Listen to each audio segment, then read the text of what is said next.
Welcome to the Cherland podcast, where I, Cherland, meet up with a musician, hear about what makes them tick, what kind of experiences they're bringing into their musical journey. And on today's episode, we have our first music producer, Jawnmo Moran, a music producer, songwriter, guitarist, photographer, sound engineer, community leader, and friend to many.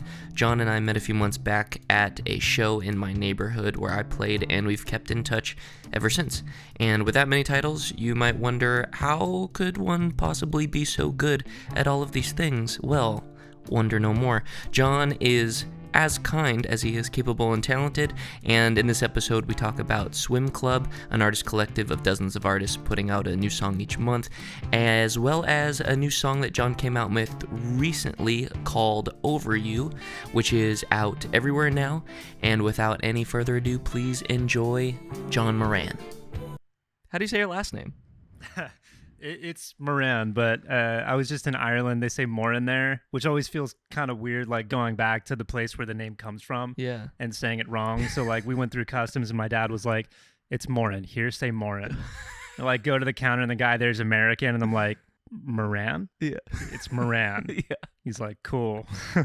Before you shake people's hand, they're like, what's your name? Be like, but before I tell you my name, let me hear your accent first. Can you tell me where you're from? Yeah. Okay, great. But it's Moran. It's weird going through customs and sounding unsure of how to pronounce your own name. Yeah. You feel very suspect. Yeah.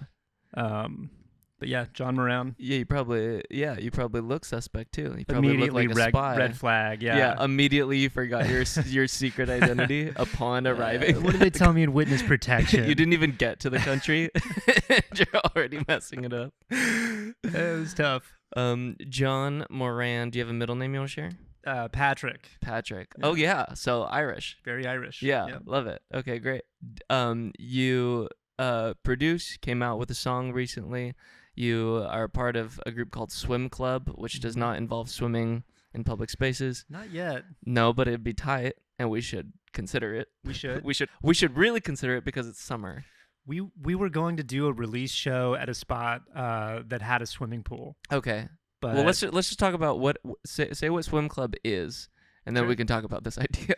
Yeah, so Swimclub is a recording collective based in Los Angeles. We have 15, 16 different artists that are on our roster, and we'll get together and do recording sessions where everyone starts with nothing.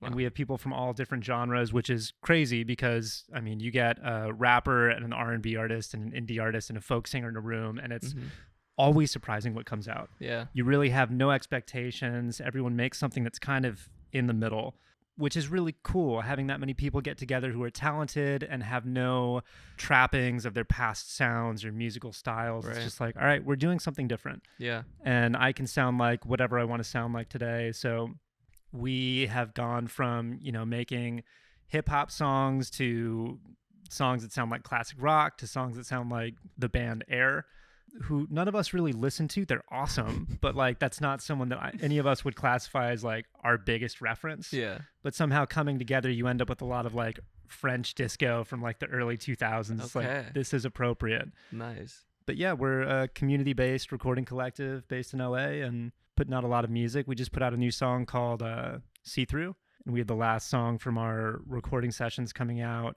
in 2 weeks on July 14th. Wow. So this is the first EP.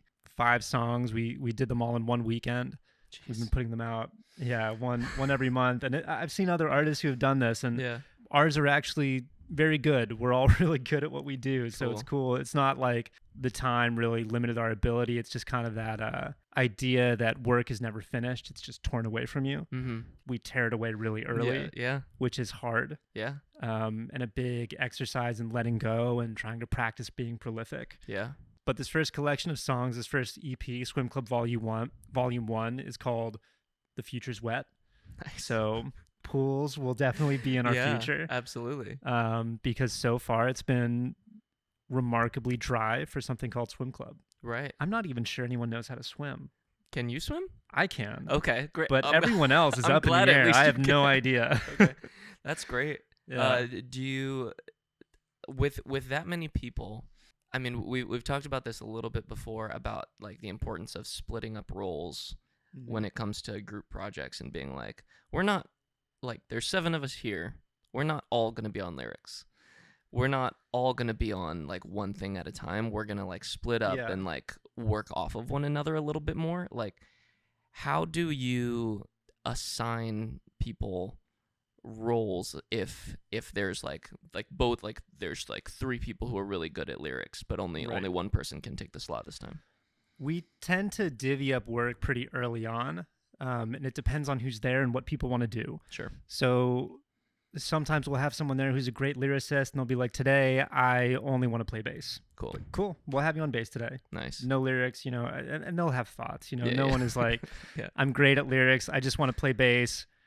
I hate that line, but I'm just gonna let it go. Like they'll jump in. Yeah.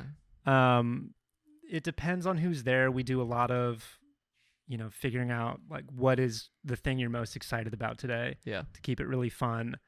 And then the time constraint is a huge influence. Yeah. So we'll have a few hours to write a song and create an idea. So we'll make sure that if someone's working on an instrumental, be like, all right, we need this done today. Yeah. Can you three go outside and write this song? Can you go write the lyrics? Like, we have the melodies down. We just need words so that we can record the vocals in an hour. Right. Once we have, you know, the structure hammered out and everything. And that tends to take care of itself. Yeah.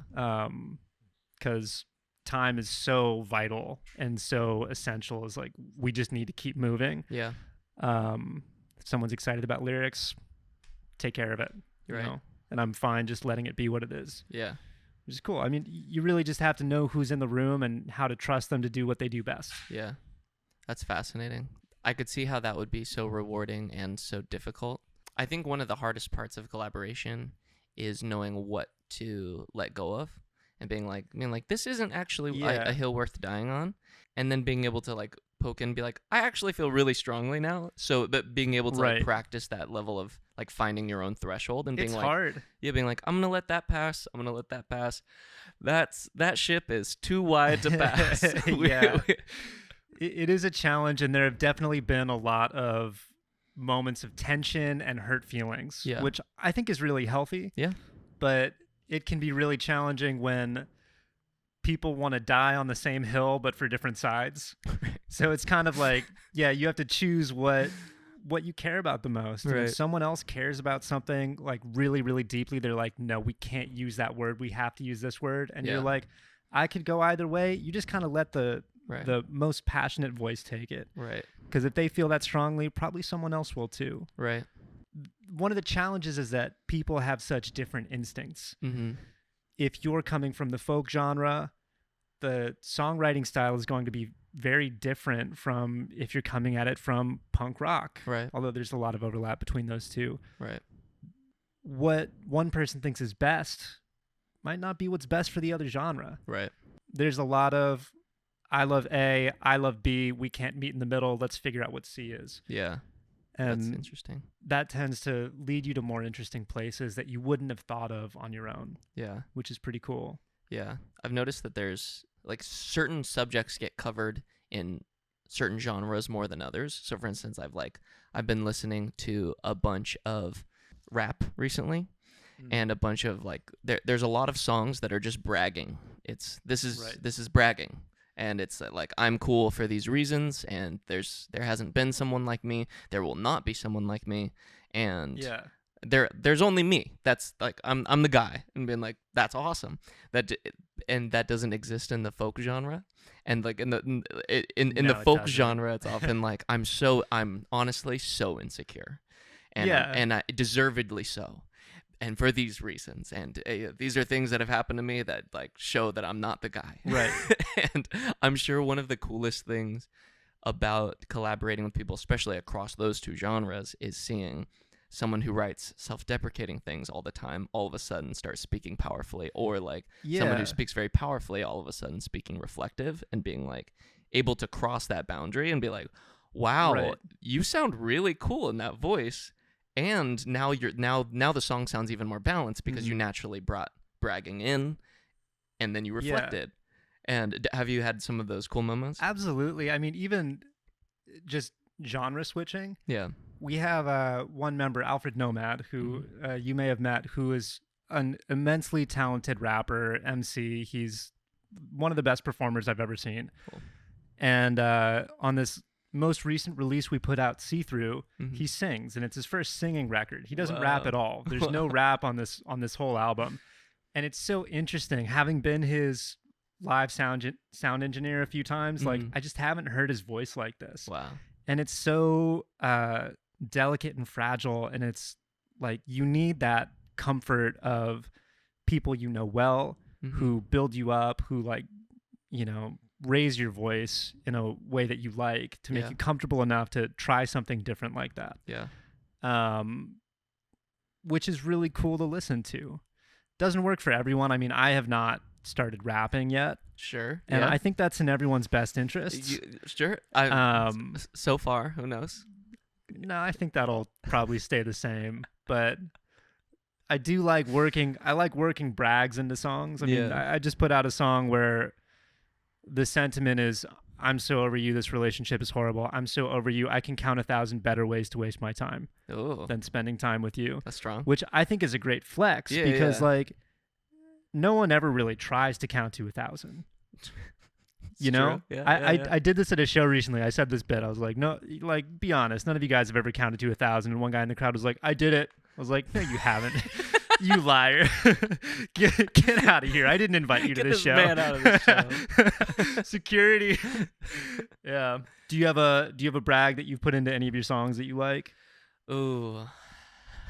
Yes and no. I've recently been I feel like I recently was alerted to the fact that I don't brag in anything that I write, because like my introspective self doesn't feel full of itself. It's like my inner voice is largely self-critical, and being like, okay, well, what if we just play with the opposite thing and be like, okay, well, what can we brag about? And be like, oh, I have certain things that I can brag about. It's like, I am more self-aware than the average man. Like, I'm so self-aware of being able to be like, oh, the like smallest little brag is actually very nuanced. That's and your being brag, like, dude. Being I'm so self-aware.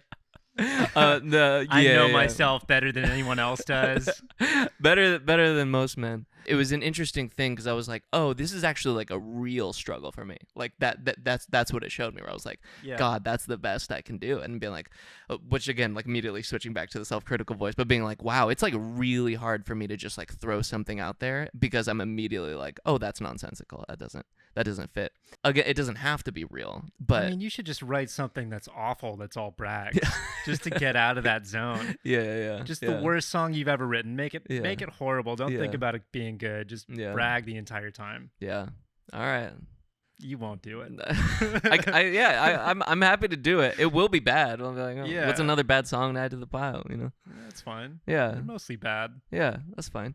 While we're talking about mostly bad songs, I have my general stat since I began was roughly like 1 in 5 songs being good. I feel like now that I've like grown, I feel like I'm roughly 1 in 4. I can always save a song into mediocrity. It's hard. Like it's pretty hard to like 100% of the time raise a song to like, oh, that's a great song. Like, do you keep that kind of stat for yourself or? Not at all. Not at all. Okay. No, but I've had a realization recently that I really like, and it's helped my workflow a lot. And it's realizing that artists need to give themselves permission to just be awful. Yeah. You need to be able to write 9 awful songs to get that one good one. And I think that's fine. Yeah.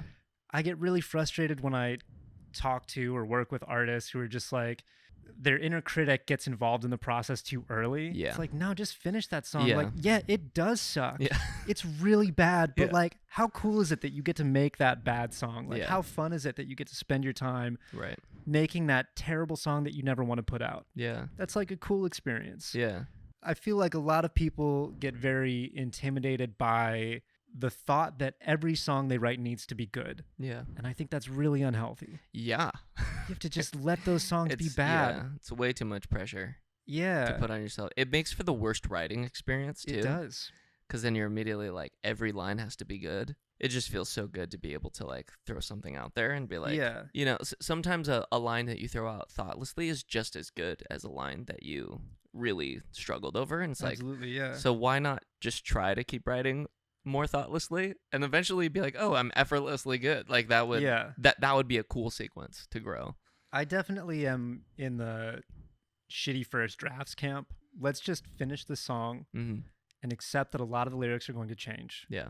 This is the first pass. Maybe we'll end up loving this line. Yeah. Maybe it's just something that's going to bother us so much that we'll need to change it really urgently before we can keep listening to it. But like, let's just get one awful draft done and see if we want to move forward with it. Yeah. I like being bad at stuff. Yeah. It's a lot of fun. There's a lot of adventure and exploration and like, all right, I'm not good at this, but let's see what happens if I try to do it. Yeah. I think that's really fun. That's fascinating. Most people don't think like that. They should. I know that they should. They should. It's very healthy. It's how children learn to walk, do every single thing. Is they're just like, oh, learning's fun. Like being bad is fun. And like, how do you feel like, or where do you feel like that got imparted into you? Went to school for music. I studied guitar. I got really good at guitar. I would play, 6 to 8 hours a day. Yeah. Which is kind of a crazy amount of time to dedicate to anything. I would be cooking dinner and I would have my guitar on my back and I would like, stir fry something and flip it around and practice my scales and then flip it back around and keep stir frying. But I got really well-worn muscle memory with guitar that when I pick it up, I don't feel inspired. I don't feel like I'm treading any new ground. I don't get excited. Right. So I started playing piano a lot more because I'm not very good at it. Yeah. And for me, that's way more fun because I'll just mash the keys and be like, that's a cool chord. You're right. I don't know what that is. Right. And that's been way more healthy for me. I've gotten a lot better at piano because I put a lot more practice into it. Giving myself permission to be bad at it and just enjoy it for the sake of what it is rather than feeling like I need to be an Olympic weightlifter. The thing that kills me about guitar is I'm not as good as I used to be. Yeah. So when I pick up a guitar, I feel like when you haven't been to the gym in a few months. Sure. And you go in and you pick up the weight that you used to lift and you're like, oh, this is a heavy weight. This is really heavy. And you're like kind of looking around and you see yourself in the mirror and you're like, I'm looking pretty scrawny right now. And all these guys know. Yeah. Like you always have this weird self-consciousness about it. But yeah, piano, I have no expectation of being a great pianist. I just like doing it. So I have a lot more fun and I can hit a flow state that I enjoy. And I like that a lot. Yeah.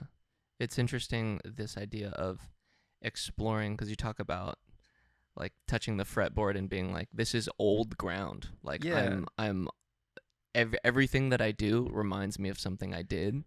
When you hit a new instrument, there's this feeling of like, I have no memories associated with this. And so like every time I hit a new chord or a new interval, I'm like, it feels entirely new.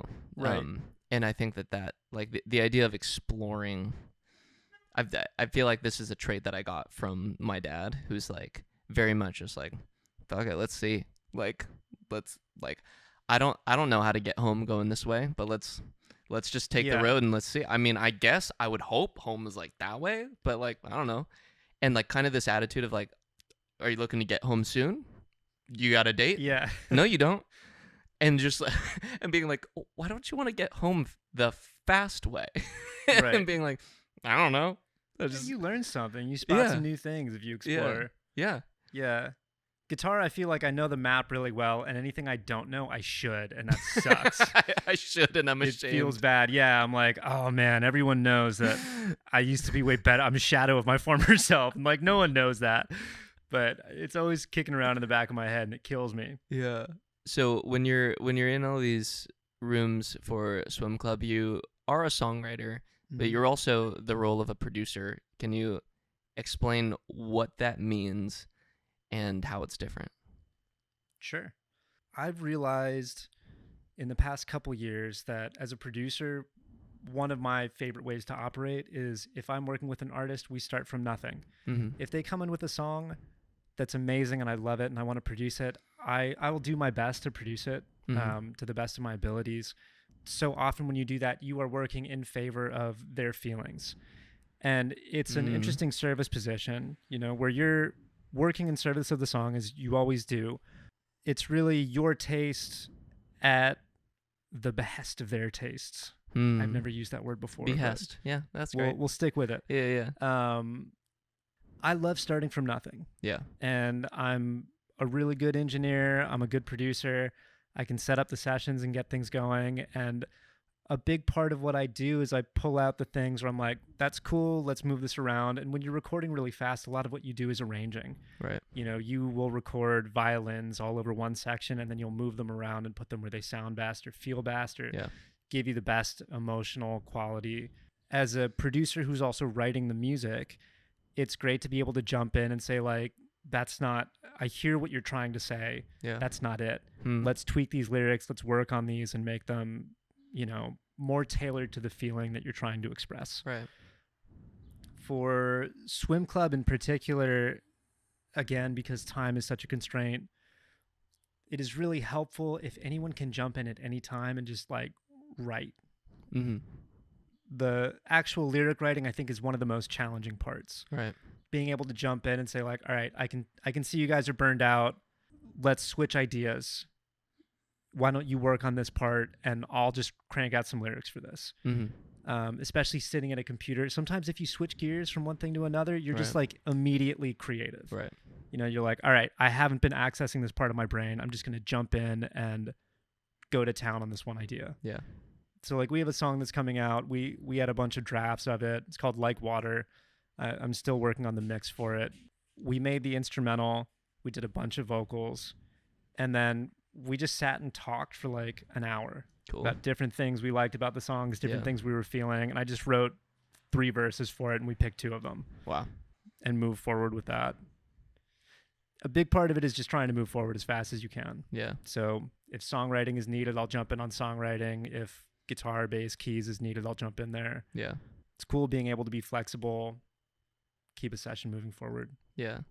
When you describe to like someone's mom like what a producer is, what's like your like Webster's dictionary definition? My favorite way Yeah. that people seem to really understand is a music producer is to music what a movie director is to movies. It's a diverse role. You know, someone can come in with a script or a song and you'll say, I love this. I want to do this in my style. Yeah. Or some directors, you know, Tarantino has a very distinct style and he writes all of his scripts. So some producers do all of the songwriting. Yeah. It's a very wide-ranging job. Yeah. Can include everything from writing out budgets for proposal, including, you know, studio time and everything, which I'm sure you're doing right now with your upcoming album. Right. Or making beats and just sending them off to singers. Wow. Or it's, you know, are there other tags that like get added on? So there's like the like writer director, like who would be kind of like the like songwriter producer. There's like but then there's like the DJ Khaled, you know, who's like executive producer, right? Yeah. He gets the right people together. Yeah. So I'm trying to get words around like how broad, and I do think that the director analogy is helpful because it can mean so many things because it's one piece of a job, and a lot of people, like, if this person was creating proposals for budget for the record, you would still just call them the producer. Right. Which is like funny because it's like, well, those are very different jobs. Yeah. Yeah. Versus like hip hop where you're making the whole instrumental track and like the major label scene where it's like you're writing a budget for an entire album. Yeah. You know, maybe booking studio time and shaping the songs. Right. Very different types of positions. That's fascinating. So a part of the confusion is because it's used so interchangeably for all these different things. Producer is a broad term. And I think in movies, it's broad too. That's why a lot of times someone will be like, my brother's helping fund this. I'm just going to give him a producer credit. Right. Or someone funds the movie, so they just give them a producer credit and then they become a producer. Right. It doesn't quite operate the same in music. Sure. Executive producer is no longer a position as much. For the Swimclub tracks, it's primarily myself and one of my collaborators, Maddie Bedrosian, who do all of the music production. Nice. And we work together a lot. We're sort of the executive producers. Even if one song is Maddie does all the production, right, we'll still consult with each other if a song is like I'm doing all the production and mixing, I'll still bring it into him and be like, this sucks, dude. I don't know why. Yeah. Can you help me like figure this out? And Yeah. we're both in the executive producer position for the music at least. Yeah. Let's move out of your out of the swim club world and into the Jawnmo world, which is as you are known on the Spotify and the Instagram. Yep. You just came out with a song, Over You. You've come out with many songs under Jawnmo. Does Jawnmo have a specific identity, a specific voice? Is this like an actual alter ego or? No, this is so my name is John Moran. Yes. And there are a million of us. Yeah. In Ireland, in the US, Mostly in Ireland. in Latin America too. Wow. But if you Google search John Moran, yeah, there's doctors, lawyers. There's a famous auctioneer, John Moran Auctioneers, that Love is that. constantly auctioning off like priceless paintings, and I can't compete with that in SEO. Priceless. It'll be like John Moran auctions off the latest de Kooning painting, and I'm like, good for him. Can't beat that. No. Sold for $28 million. I'm like, Really? okay, That's incredible. That's the kind of thing that I'm competing with. So That's I was the kind like, of fame all right. that we're doing. Yeah, it's the kind of fame that I'm up against. That's tough. So yeah, I changed names this year. I was going by a few different monikers, and I settled on this one because it's been my Instagram tag since like 2015. It's and good. I was like, Easy to spell. easy to spell, and I show up on search results, which Yeah. is more important now than it was when Oasis chose the name Oasis. You Yeah. know? Not a concern. Yeah. I wouldn't say that there's an alter ego. I listen to a lot of artists where I am so impressed by the fact that they put out music, album after album after album that is stylistically so consistent. Yeah. Use the same instruments, their writing sounds really similar. Yeah. All of their production and sounds are like identical. Right. And I'm so impressed by that because I know I can't do that. Mm-hmm. I want Yeah. to play around with other things. I get excited by all of these different genres, and I Right. want to make projects in each one of them. Yeah. I've been working on a Nocturnes project that's all Yeah. night music. Yeah. Nocturne number 6. I Yeah. really like it. Yeah. I numbered them. Yeah. I had like 23 of them. That's I've only put out one. I have a full album that I need to Nocturnes. hammer out. You're not even supposed to name, right? You just number them, right? Yeah. Yeah, but it feels a little. I always get bothered when artists just number things, and Sure, I'm like, yeah. man, I forget the name of this song. How do I like? Childish Gambino put out an album where I'm like, I think I like 37, 36. Yeah. Every one is just Yeah. time stamped. But I love being able to explore all these different genres. So the song I just put out with Sarah Yu and Alon Lilly Mm-hmm. is pop. It's Yeah. pop R&B. It sounds like SZA. Like, I love it. Yeah. So excited by that. Yeah.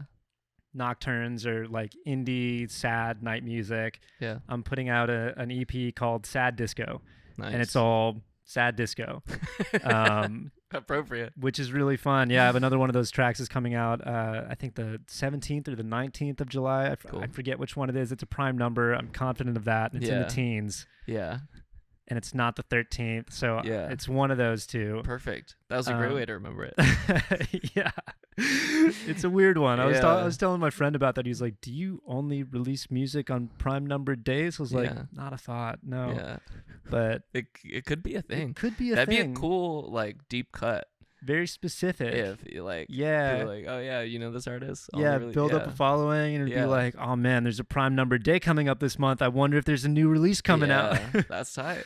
Be a weird way to condition people to pay Yeah. attention to prime numbers. Yeah. But yeah, I love exploring. I love listening to music. Mhm. I have so many projects that are like simmering on the back burner. I have a Western album that I've been working on too that has 5 tracks on it that I love. Love it. Harmonicas and strings and all that Cool. old like Italian library music kind of sound. Nice. But yeah, I have a hard time sticking to one sound, and maybe it's one of those things that the older I get, the more I'll just settle into one thing. Yeah. But for right now, the exploration of all these different genres is really creative and exciting for me. Yeah. I mean, you might settle into one sound, but there are older artists that I know that have only gotten more eclectic and weirder as time Yeah. went on. I love that. Yeah, it's great if you do have a sound that follows you throughout your whole life and it continues to sustain you and you enjoy it and like it feels good and it feels like you. Like that's cool. I think that's a crazy expectation to have on yourself, especially because again, like as one who also cares about exploration, like sometimes you'll like start singing in a particular genre and you'll be like, I feel like I've already written the song. So, Yeah. and then you'll like switch genres just as like a thought. And then immediately you'll write a song in like 30 minutes. You're like, cool. So that's called inspiration. Yeah. Yeah. I mean, the genre consistency works really well for some. I was listening to the Ronettes a Nice. couple days ago. Their first album introducing the Ronettes. I don't know. You know them. Be My Baby. Did I? You want to sing it? The night we met, I knew I needed you so. Oh, maybe I do. Yeah. Yes. So won't you please be my Oh, my yeah, baby? yeah. That one. That song's great. Their whole first album is like, be my baby, will you be my baby? Like, Yeah. do you love me? Yeah. I love you. Like all different tracks Yeah. that are just like, is this the same song? Yeah. Like if you look Yeah. through the track list on there, it's like they're all just one word off, Right. but they all include baby or love or like, they're great. Yeah. It's all perfect. It's all like just incredible, like 60s pop. Yeah. But do you feel like you fall into a particular genre more often than not, or? Yeah, but I also feel that changes pretty regularly. Like within a couple of years, I'll find something new that I'll start to morph into. And what's also I think interesting is that the songs I hear in my head or like how I think Morrissey sounds is really different than how Morrissey sounds. And like how I think the National sounds is really different. So like when I'm trying to do a Morrissey impression, it turns out really different than anything that Morrissey ever made. And I'm like, right. and I'm like telling people, I'm like, no, it's like Morrissey. They're like, it is not at all related That's to funny. Morrissey. That's cool. I think a lot of people are really shy about trying to make songs that sound like someone else. Yeah, And they don't understand that they have this whole lifetime of experiences behind them that your experiences and Morrissey's are so different. right. So when you go to make a Morrissey song, it's not going to sound anything like him. Right. So it's fun being able to, sometimes pick an artist and be like, all right, today, I mean, a few days ago I was writing with Meredith and I was like, let's do Beach House. Cool. Let's write some Beach House music. Yeah. And we just wrote full guitar arpeggios and Yeah. like that bittersweet, sticky, summery kind of Yeah. feel. And it was super fun. That's great. Just being able to pick something and be like, all right, neither of us do this. This is out of our comfort zone. Let's see what happens. Yeah. I love that. I feel like the experimentation is such an important piece, but oftentimes when I write in a more experimental way, I don't attach the more personal lyrics to it because I feel like I'm putting on someone else's identity in order to be a part of it. Right. So I feel like I'm writing things that are slightly less personal, which I'm totally fine with. Do you feel like you find your voice more so in particular genres? Yes. Okay. I mean, any indie or rock genre feels more at home for me. Yeah. I was in denial about it for a long time when I was learning how to play. I was like, Yeah. I had a teacher who asked me what kind of music I make one time, and I was learning flamenco guitar. I was, learning how to make hip hop beats. I was all over the place. Yeah. And I told him 16 different things that I liked. And he was like, okay, don't ever say that again. Don't ever give anyone that answer again. He was like, me, I make hip hop. When people are looking for a hip hop producer, they know they can call me. And I was like, oh, that makes a lot of sense, actually. Yeah. So I'm indie. The music I make is indie, and I do different variations around indie. I just put out a song that's indie pop. The Swimclub stuff is anywhere from like indie R&B to indie folk. Yeah. But it's like I just attach indie to the start of everything. Right. I am not someone, though, who feels the great need to make everything deeply personal and about myself. Yeah. And I think a lot of people do have that inclination where it's like, it has to be authentic to me. Yeah. Like, we can tell stories. We can make up stories and make them about whatever we want, and that's pretty fun. Yeah. I love writing music that's about my own experience. Yeah. I love writing music that's about the experience of life. Yeah. And all over the place. Yeah. I've been working on another project. I'll have like 4 or 5 songs that are like 80% done, and I'm just like, I don't know if I need to focus on this one or this one, but I've been working on a project called The Immortals. And it's all really unlikable protagonists. People who you just don't like to hear from. Like the movie Immortals. I haven't seen that. Because it has very unlikable protagonists. Really? Yes, it's a bad movie. Okay. It's very tough. I'll have to check that out. No, you don't. It wasn't worth the time. I like bad movies. They're fun. Yeah, it's a Marvel movie, and everyone was like, "What? It's like 6 main characters they're trying to introduce at once," and you're like, "You just don't care." Is that like all action stars? Yeah, basically, and Okay. but like hardly anything. It's tough, man. But anyway, your project, My also project, called Immortals. so my project is called The Immortals, and it's like different people who are just telling you how great they are. It's a bunch of bragging, Yeah. and goes from like there's one guy who's talking about getting canceled for doing something horrible, and he's blaming the world for it. Yeah. So much fun. Yeah. You know that this is not a good person the entire time you're listening. Yeah. There's a song about there's one called Divorcing Reality, where the narrator is talking about all the reasons where he's just decided to go insane. Cool. And it's fun. Yeah. I'm trying to think of another good example on there. One of them, these are all weird narrators, so thanks They're for bearing cool. with me on No, this they're one. cool. But, I like it. one of them is a guy on stage at a TED Talk telling you how to be more like him. Yeah. It's called How to Fake It. Yeah. He's like, I bet you love me. I bet you want to know how I made all my money. And it's just something that you like and you hate because you know who he is. Yeah. Like, yeah, I've heard this guy talk to me a million times Right. in different Twitter spaces and Right. on Clubhouse. It's like, I'm the most brilliant person on the planet. Yeah. My perspective is incredible. Let me tell you why I'm right about the world. Yeah. That's the dude. He's singing the song. That's interesting. That feels like a way I could approach bragging, to embody a character that that brags and and you don't dig him. Yeah, that's a very interesting way. These are very great brainstorming ideas. I think these are really They're good song fun. prompts. Yeah. Do you ever approach songwriting with prompts? Yeah. Yeah, I have a buddy who writes poetry very prolifically, and Micah. Yeah, of course. Yeah. So like he has so many prompts. Like when I go to, I've been going to a lot of open mics for poetry. It's just such a different genre. So I just kind of try and classify what each poem is. If I were to like condense like. Genre-wise?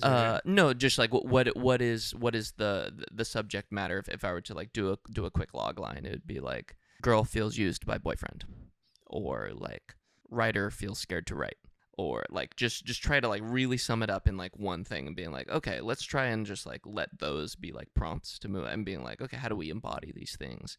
Like Micah has a poem that's just a list, and being like, how's a list a poem? Like that's like a cool one. being like how does that count? And then just playing with the idea of like how lists, like what lists would I find beautiful? And being like, okay, let's go ahead and list some of those things. Yeah, so I really like prompts because prompts are like a quick way to detach.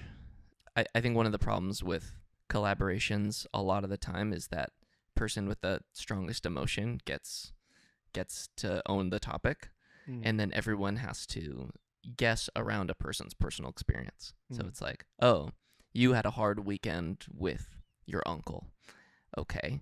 And then that's really burning in your mind. Okay. So now I have to really focus on like hearing your story, and also try to like internalize that, and then like recycle some of that language back to you, and you'd be like, nah, that's not it. And be like, I just did a bunch of active listening. I feel like I really heard you, and like, so it feels more like tarot reading compared to like songwriting, which is just like, right. The prompt is outside of us, and our ability to hit it is outside of your, like, you are not the barometer.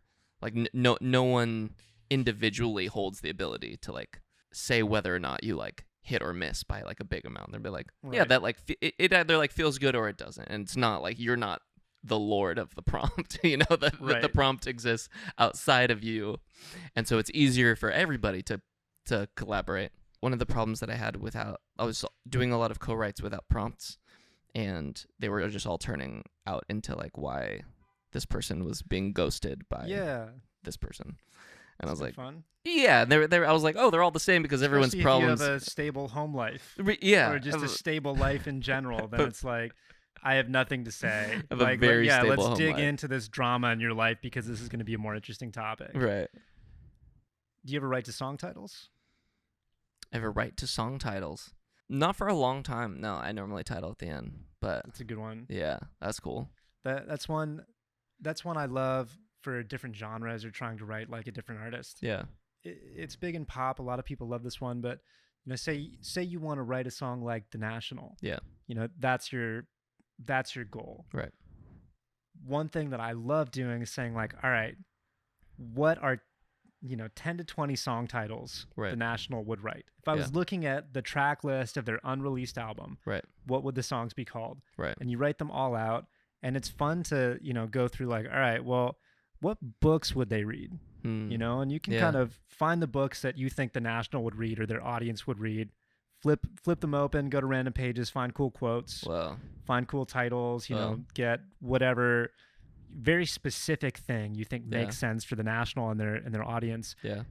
And then start strumming your guitar, start playing, start writing some chords. Crazy. And pretty quickly you're like, this feels like title number 6. Whoa. This feels like this one. So I'm going to start writing with that in mind. Cool. And what's great about writing all these song titles down is they don't all have to be song titles. Mm-hmm. You can steal all of those little phrases As lyrics for different lyrics. Yeah. Where you're just kind of like strumming and trying to figure it out. And then you're like, all right, I'm going to sing song title 3, song title 7. Yeah. And we got a verse. Wow. And yeah. That's really helpful. I learned that from a teacher who wrote for 5 Seconds of Summer. Cool. Hyper pop, and his trick for writing music for a largely, very young teenage audience of women was to buy Cosmo and any other, magazines that you imagine a 12 or 13-year-old girl would read. Right. And just pull song titles from the headlines. That's so smart. My God. So smart, right? That's so smart. It's not even a, because the title is a headline. Title is a headline. Yeah, and you can find all kinds of cool subject matter in there, and it's not cheating. No, these are just ways to make songs happen faster. Yeah, and it's just like, all right, what do they care about? What are they reading? What's an interesting article in here? What's crazy? So like fans of The National would read, I don't know, man, something serious like Dostoevsky.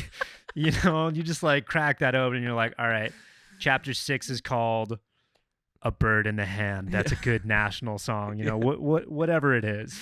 That was a really good that was a good improv right there. That was really good. It sounds kind of like them. I don't strong, know. Yeah. Velvet rope soup. I don't know.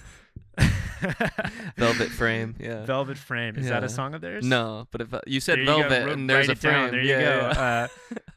But yeah, I've always found that to be a really fun way to write things and to write them quickly. Yeah. And you come out with songs where you're like, that sounds nothing like me. Yeah. It's the best thing I've ever done. Cool. Strongly recommend doing that. Yeah. I think that's a fascinating phrase. Is it sounds nothing like me. It's the best thing I've never done. Or it's the best thing I've ever done, because so many people, myself included, let me just say I want myself to be the thing that elevates myself. And the idea that actually detaching from myself and like exploring and interacting would actually be the thing. Like it's very it feels impersonal. It feels like self-forgetfulness a little bit. Like, I don't know, that's like a very interesting thing where I'm like, oh, I can see why that's so hard to do for multiple reasons. One, because you actually like have to let go of your ego and be like maybe the thing that's like keeping me from sounding how I want to sound like is like me, and like how do I drop me and all of this, and like embodying other people, this is very interesting. I think so many songs, especially the best songs that you write, feel like they don't come from you. Yeah.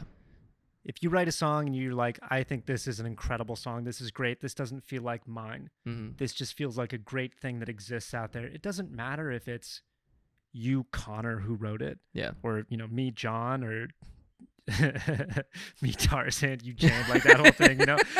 It doesn't matter what identity is tied to it. What matters is that it's a great thing that can exist on its own. Right. So if you kind of inhabit a different experience or personality or whatever it is to get there, it doesn't matter. Yeah. I mean, Over You, which just came out, that's a pop song that is written for Sarah Yu. Mm-hmm. I wrote a lot of lyrics on that. We were both going through breakups at the time. Yeah. But it's really her experiences in there Mm-hmm. more than mine. Yeah. It was so fun to write and inhabit that and just Yeah. write things that were true for her. There's so much of me in that song, but it's also something that can really belong to her as the performer. Right. And can really belong to anyone who listens to it because, you know, there's not my identity that's so deeply tied to who that protagonist is. Right. It's just a true story. That's interesting. Is there a particular line that we should be looking out for while listening to Over You? The one that people always giggle at is it's in the end of the second verse, a very serious verse, you know, like a lot of I'm in my feelings, and then the end of the verse is like, I think it would be best, and you expect in your head, you're like, I think it would be best if, you know, we parted ways. Right. But the way that fit the rhythm and everything best was, I think it would be best if I kept the dog and keyed your car. I'm so over you. And then it goes right into the chorus. And it's like really good. Just this, you know, like sweet sounding, like, I think we should not be together. I think it would be best. But it's like, it's like so over the top at the same time. It's like, I'm keeping the pet. Yeah. I'm wrecking your car. The line that I think was most true to her, and I hope she doesn't mind that I'm sharing this story, but a guy she was seeing stayed up all night in a bar with his ex-girlfriend, whose name was Heaven. And there's a line about, you know, heaven wouldn't help you. Yeah. I hope she'll take you back. Yeah. That was a really fun double entendre. Yeah, that's a really cool line. Probably doesn't make sense. Thank you. It probably doesn't make sense for most of the people who are listening to it. No, but it's a good line regardless. But it's true enough. You're like, all right, I see, you know, kind of what they're getting at here. Yeah. But it's a literal woman named Heaven. Who wrecked this relationship. Yeah. It's like, I hope heaven takes you back. Yeah. Amazing. Yeah, but it's cool. I mean, like heaven couldn't help you is like a very I feel like that's not a phrase you've ever heard before, but you would be like, oh, there's no amount of miracles that could help this person. Right. Being like that that's like just like the book interpretation. Yeah. But it's like it would feel so much more personal to the person singing it, of knowing that that's an actual person. It was really fun to work that in. Yeah, that's really cool. Like, there's a whole story attached to that line, and it works as something else. Yeah, I love that. That's really cool. There's so many other things. Do you still do mixtape monthly?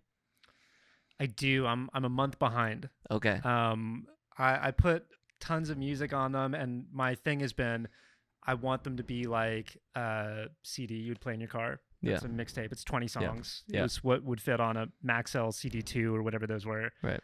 I put like 60 songs on them every month. Wow. And then I cut it down to 20, and I put them in an order that feels really good and is fun to listen to. Yeah. And it takes a lot of time. Mm-hmm. Right now I have probably 60 something songs on the next mixtape monthly. Wow. And a lot of them are by my friends. Cool. Which is awesome. That's fun. I love their music. Yeah. It's really cool stuff that people are putting out, but it makes it really hard to cut it down.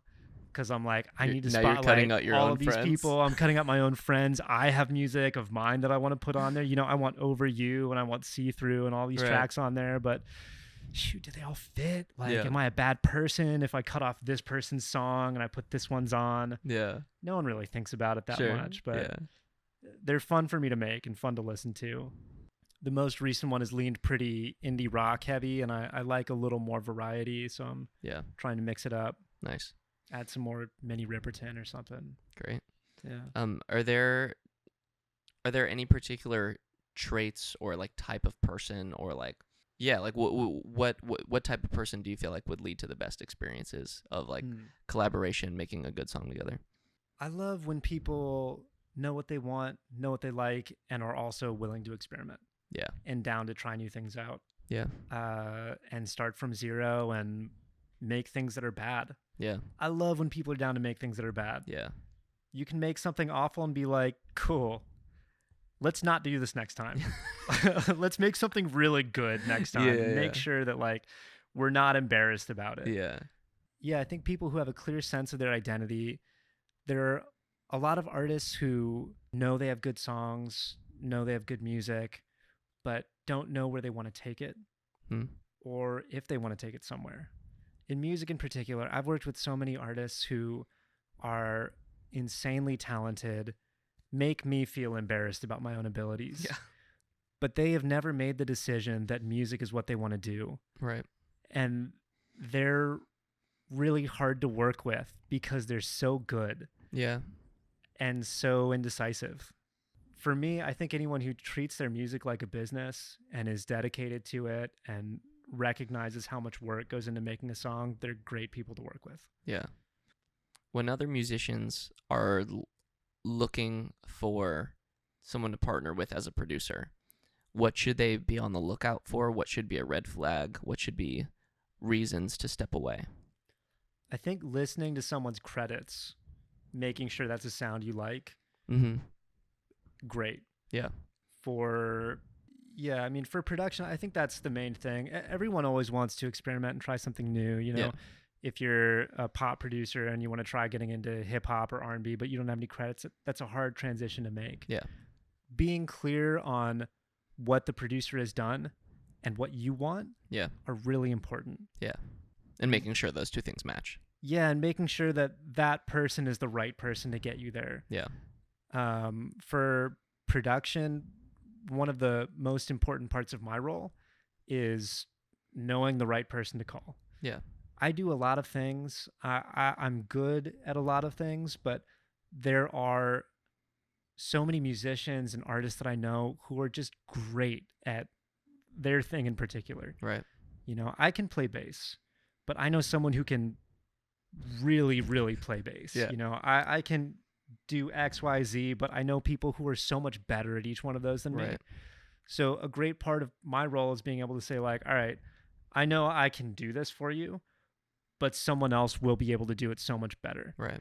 And I think production is the same. You know, if a songwriter comes to a producer and they're like, I don't know what I want, can you just finish this? It's like, no, you should know what you want. Know what's missing. Figure out, you know, I want drums on this song, or I want XYZ on this song, because otherwise you're kind of trying to chase a feeling and you don't know what it is. Yeah. I always think that's important. Rapid fire questions at the end. Do you have any book recommendations? Anything that's really moved you in the last year and a half, 2 years? I've been on a big Cormac McCarthy kick. Okay. Been reading a lot of dark books. Okay. So In Cold Blood by Truman Capote was fantastic in the last year. When I first started it, I was like, oh no, this is the first podcast.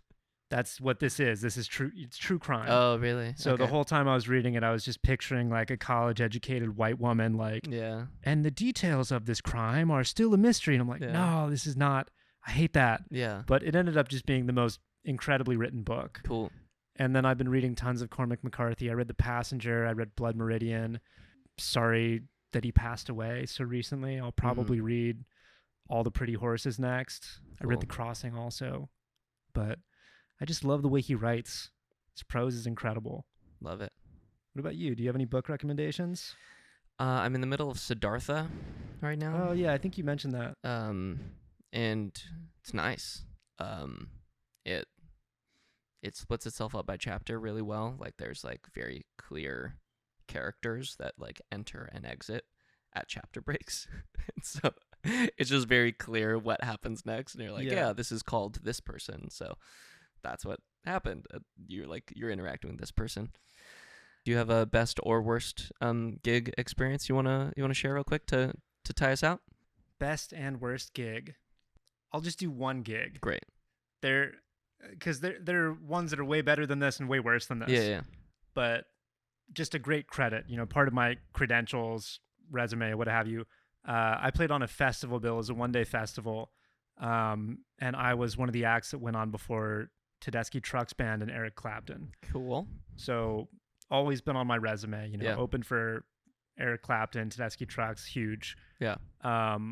I played early in the day though. It was a very family-friendly festival. Yeah. So when I played, the entire crowd was 7-year-olds hula hooping. Jeez. Just as far as the eye could see. Yeah, love there that. were so many hula hoops at this festival, and it was all just children hula hooping. And we were playing like rock music that was really fun, but not at all for them. Yeah.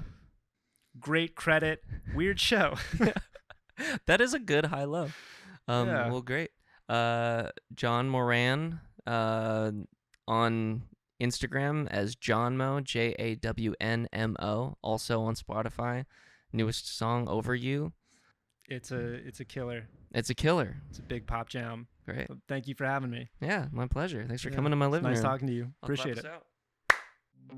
Thank you kindly for listening to the podcast. It's really just an excuse for me to meet amazing people and learn from them. So if you liked this episode, feel free to take a look at some of the other artists I've talked to, or let me know if there's someone in your life who's a musician that you'd like me to talk to next.